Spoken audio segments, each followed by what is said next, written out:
నువ్వు విముక్తి చేస్తాన్నావు, మమ్మల్ని బంధిస్తానో, మొత్తం సమస్యలలో బంధిస్తానో రేవంత్ రెడ్డి. నీ వల్ల నీ నుండి మాకెప్పుడు విముక్తి కలుగుతుందా అని చూస్తాను తెలంగాణ ప్రజలు. ఏమని రాసిండు? నేతన్నకు రుణ విముక్తి 30 కోట్లు మాఫీ చేస్తాం, తిరిగి 30 కోట్లు నీకు ఇత్తంగా నువ్వు కృషి దిగిపోరా జరా.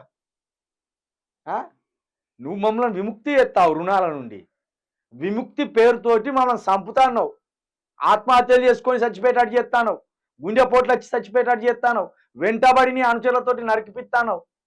నువ్వు మాకు రుణ విముక్తి చేస్తావు, నీ నుండి రాష్ట్రానికి ఎప్పుడు విముక్తి కలుగుతుందని మేము చూస్తాను, నువ్వు ఎప్పుడు దిగిపోతావని చూస్తాను. ఈ ఒక పని శాతగాను తెచ్చుకొని పెట్టుకుంటాం కదా, ఈ మంత్రులకు ఈ ముఖ్యమంత్రి గారికి ఎవరికి పని వస్తలేవు కదా అనుకుంటున్నాం మేము. కాబట్టి అయ్యా, నిన్ను విముక్తి కావడానికి ఏం చేయాలో చెప్పు. ఏమైనా యాగాలు చేయాలా, ఏమన్నా నల్లకొన్ని తెచ్చుకోయాలా బజార్లా చెప్పు, అట్లానే చేస్తాం. 3 నిమ్మకాయలు పెట్టి అయినా 3 బాటల దగ్గర ఇచ్చిపెట్టి రావాలా. మరి 2 ఉడకబెట్ల గుడ్లు, 2 ఉడకబెట్టిన కోడిగుడ్లు, ఓ నల్లకోడి, ఓ నిమ్మకాయలు, ఇవి సరిపోతాయా నీ నుండి రాష్ట్రం విముక్తి కావడానికి? అది ఉంటే చెప్పు. దెబ్బకే మా కేసీఆర్కి ఎవరికోళ్ళు చెప్తారు, ఆయన యాగాలంటే చేస్తూనే ఉంటాడు కదా, ఇక ఆయన చేస్తాడు.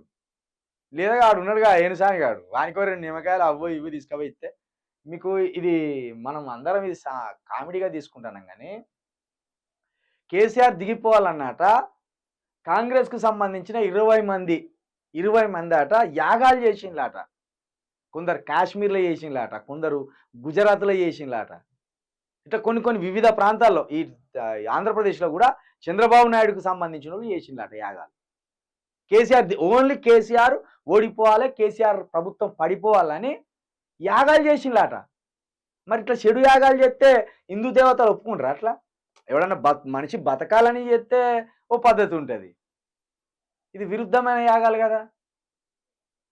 అందుకే కేసీఆర్ అప్పుడప్పుడు రాజ్యశ్యామల యాగం అని ఆయన యాగాల పేర్లు ఉంటాయి కదా, ఇక అవన్నీ చేసి ఒక గట్ల ఉన్నది.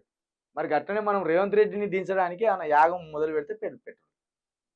అమ్మో, ఈయన వల్ల మనం తట్టుకోలేకపోతున్నారు నాయన. ఇదేం కథ, ఈ కథలు మనం మీద పడుతుంది.